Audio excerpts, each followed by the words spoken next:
C'est ainsi donc officiel. 10 ans dans la vie d'une paroisse n'est pas petit. Ce fut dans cette optique que les fidèles chrétiens célestes de la paroisse Sainte Famille de Kokokodji, que dirige le prophète Hubert Avodagbe, père fondateur de celle-ci, accompagné des membres du comité paroissial et ceux du comité d'organisation de cette exceptionnelle fête des moissons, cumulée à la célébration des 10 ans d'existence de cette paroisse. Ceux-ci témoignent leur gratitude envers l'éternel Dieu qui a missionné son éminence révérend prophète pasteur Samuel Bileo Joseph Oshofa, ainsi que la Vierge Marie.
Oh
Nous faisons une courte historique de cette paroisse. Prophète Hubert Avodagbe prie pour le président du comité paroissial, devancier Aïron Paterne, qui l'a soutenu malgré les différentes épreuves rencontrées dans cette paroisse. Nous sommes arrivés ici aujourd'hui, rendre grâce à Dieu du fait qu'il nous a prêté vie.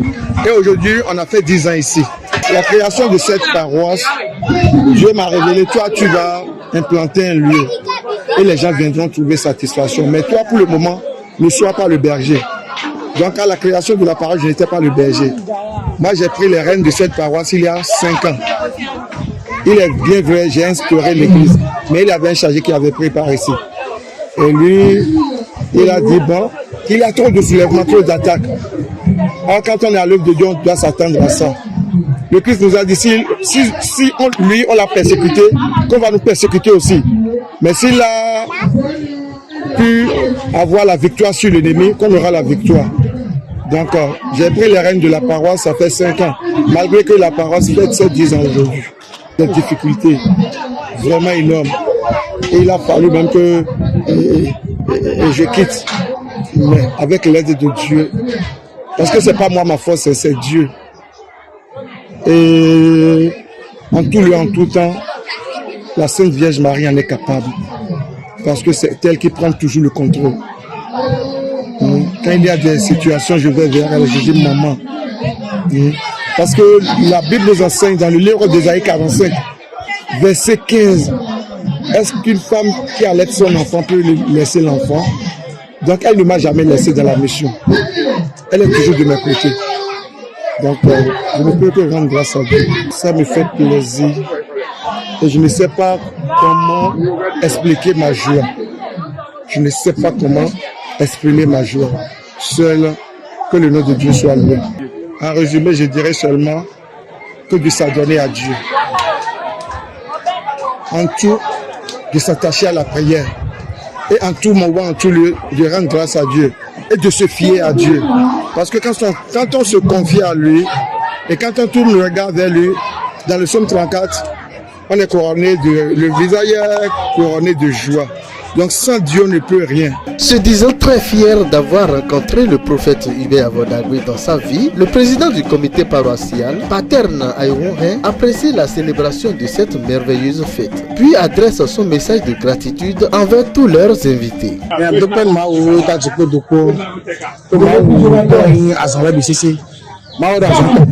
Oye danka ho na so tan kan bo pe ko ni te lo du ko we afo agumito ti na yo na ya kitembe e je mi yo don la bi si mo o mi na ko mo ka bo ko yin do mo de ko de pojo le bra agbon ti bo to ma wa bo assist we àwọn tata la ko to lo fe ro yen o mo mi lo so mi beto mi agun le mi beto de agbo bon bí àwa àgùntàn di mo bá tẹ̀lé fíà mais gbọ́dọ̀ wà fún wa fi mais lè ń wá fi ọ ẹ má mi àdíyà ẹ kò wà sọ nínú ẹ lọ fi ẹ lọ dẹ ẹ nọ kó dẹ níbi tí lè dẹnu bọ kó dẹ àwọn ọmọ gbòǹgbò káyẹ gbẹyọ ṣáṣẹ ẹ kàn di lè mú ọlẹpọ ọ̀hún gbẹgbẹ náà kó dẹ dẹ ẹnu kó gbẹmí ká mẹ́ta ẹsẹ lè mú ẹ gbẹyọ ẹ o mission kọjá ní ìdó pẹ́ẹ́nì máa wò ló kí ẹ̀ ń gbó sí wọn á ìdá ẹ̀wọ̀n donc betul mungkin tu betul di sana besok udah kau udah kau udah di kau betul ada jodoh ah ni sekali yang bawa untuk cerita namanya c'est l'édition je suis de l'unité et de l'unité donc awalnya kau route dans mi quoi je suis 10 ans et indah moi 10 ans et 20 ans on a vraiment après moi tu et pour nous 10 ans à gros d'ici nda ho e vita mo na e wa ma du na kunti depend mala bi me wa ton depend bi sedo mawo franchement à un moment donné mi ba fléchi mais peut-être wa town e pa cha mi don depend mais wala bi c'est na mo ko dagbe na ti no mi c'est c'est do wa do mi ko si de ko jijaja mais mawo gigo bo jija ko vo ka gan ko vo mawo content mai tegbe we ko mo nje ona jomendo wa so. En prélude à cette merveilleuse célébration des 10 ans d'existence, un géant concert spirituel a été observé le samedi 4 juillet, regroupant des chorales et chantres de Dieu venus de divers horizons. C'était spécial.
À cette occasion très particulière, plusieurs associations ont rehaussé cette fête, histoire de soutenir les œuvres entamées dans cette paroisse. Certains devanciers qui ont marqué de leur présence effective à cette fête se sont exprimés devant notre caméra.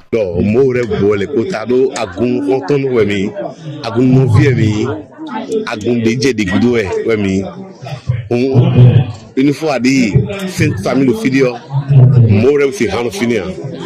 Et puis, il y a un peu de ou go, et il y a cette famille qui est ton. Bon, mais depuis que moi, tu vois, mon pohaï, dans le Jaya, nous passons sur le mal de voir. Nous, nous, alors, nous, demain, nous, et oui, non, for, il y a DJ T.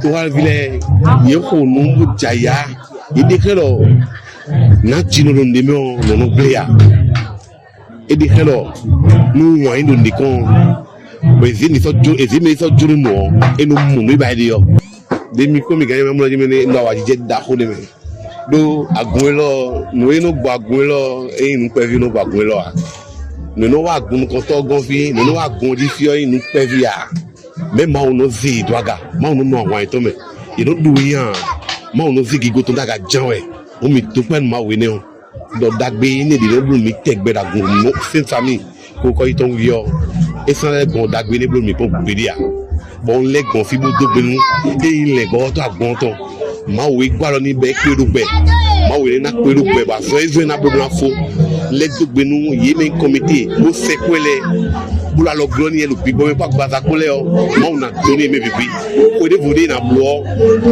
jide jina une nuit dans les temps. Vraiment c'est impressionnant puisque lui-même vous voyez le chargé il a témoigné ça vous dit que c'est pour cette année c'est exceptionnel. Pour le forum La Gloire de Dieu nous avons pu soutenir notre prophète le chargé paroissial Sainte Famille et financièrement. Pour les fêtes de moisson qui constituent quand même une ordonnance divine, moi je conseille à nos fidèles de nous aimer les uns les autres. Et quand il y a une fête de moisson quelque part, peu importe quand même les liens de parenté, il faut aller quand même soutenir ces paroisses. Nous comptons de Milan Hondome. Afin de la réunion de la région de Milan Hondome. Et que la yéro nous sort d'ailleurs. Donc, nous m'en avons et qu'on bat. Mais nous avons tellement en bas et des voitures qu'on a dit qu'on badge. Comme on a été mais on l'a. On m'a fait des temps je dirais pas de mettre en mort. Ma na gwa lo be hoelo ina gba be na yaka bo mi wa fi de bo mi na bi oku ho me mo na se ma o do o be je mu do nu yi wa le bi ku le bro lo fi le bi o ko me no yeta mi bi o gbe to le bi ku ro gbe mi to se we lo ye ni wa hen so agun me de do mi ma de buton ndebu su mi ma do o ndebu ho ro ma o se kwegbe a si ma do a fe ya do a ko ya do a alogo debu a do hu hen bo a do agun bo nu kan yi ni tinu agun ma o ton o mi ale ko de nle gba ho to de su ma o ni do gan la me ni to ninu gbe bo nu aso kan kakado yi e kun na mo fo kan gbere o mo za kun pa so fa tan le su na pa chere igun ma ji bo na wa so he be na mo fo kan na so kan ni ke se ko de ni a do nu me no blo e su ko dagba ni si do ho les filles je suis un papa peut-être de bon ma o jina son ho ni si do ho akon ni si do ho ma o jina cho mi ka boko do ni mo no ke il faut te conseil de na mi no conseil mettre en les aigues ko ndago no mi mo sinon vraiment ni si ko de ni a ni si ko de ni ma o ni ko do ni ko no mi kan ko jara me lo ba mi de mi da bo no ma ajara no gba mo no ko mi to so mi do ko do si mo na jo le gba do ko do gba bo mi ya na gba ko na ku na mi to o fi mi no no to na pe si mo da ho na. À l'issue de la fête proprement dite, le chargé spirituel, très comblé de joie, apprécie, puis adresse son message de remerciement à l'endroit de tous ceux-là qui ont participé activement à la réussite totale de cette fête. Premièrement, je prie le Dieu du papa au chef, le Dieu du papa Adiogun, le Dieu du papa Benet Akande Adiogun, le Dieu du papa Mobina Fade Emmanuel. Et je bénis ces dieux-là, que Dieu les raccompagne à leur domicile saint et sauf. Et que Dieu puisse nous garder et que nous nous revoyons d'ici un an encore. Mes impressions, c'est que Dieu, il est bon. Et en tout lieu, en tout temps là, il faut qu'il y ait la paix entre nous. Quand il y a la paix, sinon, qui suis-je moi? Et des ministres, des directeurs généraux, des chefs de diocèse ont quitté Paris et qu'on soit venus. Donc Dieu, il est bon. Dieu est grand. Nous vous souhaitons bon anniversaire et que l'Éternel Dieu exauce vos vœux à partir de cette nouvelle année. Longue vie au berger de cette paroisse, prophète Hubert Avodagbe. Alléluia.